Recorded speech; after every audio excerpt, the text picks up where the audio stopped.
We have to look at how we can be able to educate the young people and get them also attracted in some of the key aspects which are important to our development processes. So I think if we are going to be successful in really embedding risk in citizens' mind is start with citizens in urban areas, in rural areas, work with groups, educate, talk about risk, talk about what doing to mitigate.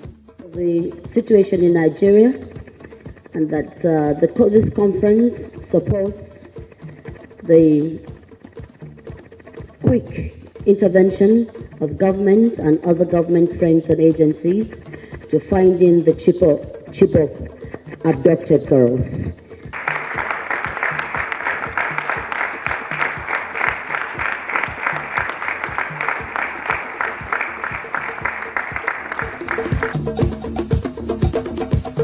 Due to the climate change, our farmers, they're completely disappointed. They don't know, as you said, when the rain will start, when it will stop, how do they do it. That we need to help them, to bring this knowledge with meteorology and all of the monitoring to them, because otherwise we will create another disaster, which is hunger, and will come conflicts.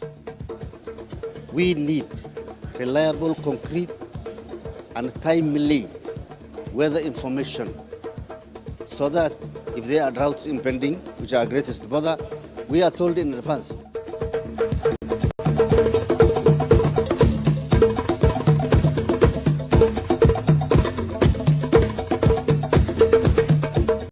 "25 countries have achieved relevant disaster risk reduction or DRM policies.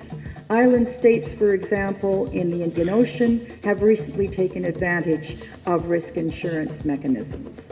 You think about the woman who, is a farmer in a very local community. If she has no access to information on weather patterns and when drought is coming and when there'll be too much rain or not enough rain, her farming and her livelihood is going to be affected. The knowledge that the community has with the science that can be brought in, together we can make our resilience work better. To make sure that I can produce evidence to show my people that climate is changing. When will it change? Where will it change? How much will it change? And what are the consequences? That is my role, and I have to do it, and that's what I struggle to do. Beyond that now is a policy decision, and when the policy people are informed by science, they will actually take appropriate decision. Be very conscious that people interpret risk differently, and therefore how to influence community is very important. Now, is this a problem in Africa only? No, not by any means. Some of you will remember in New York a few years ago there was a big early warning. The mayor asked people to evacuate, and the hurricane passed New York by. So next time the mayor asked them to evacuate, many people said no, last time it didn't happen. And then it happened. Last week, as the DRR champions, we held a Twitter chat for an hour.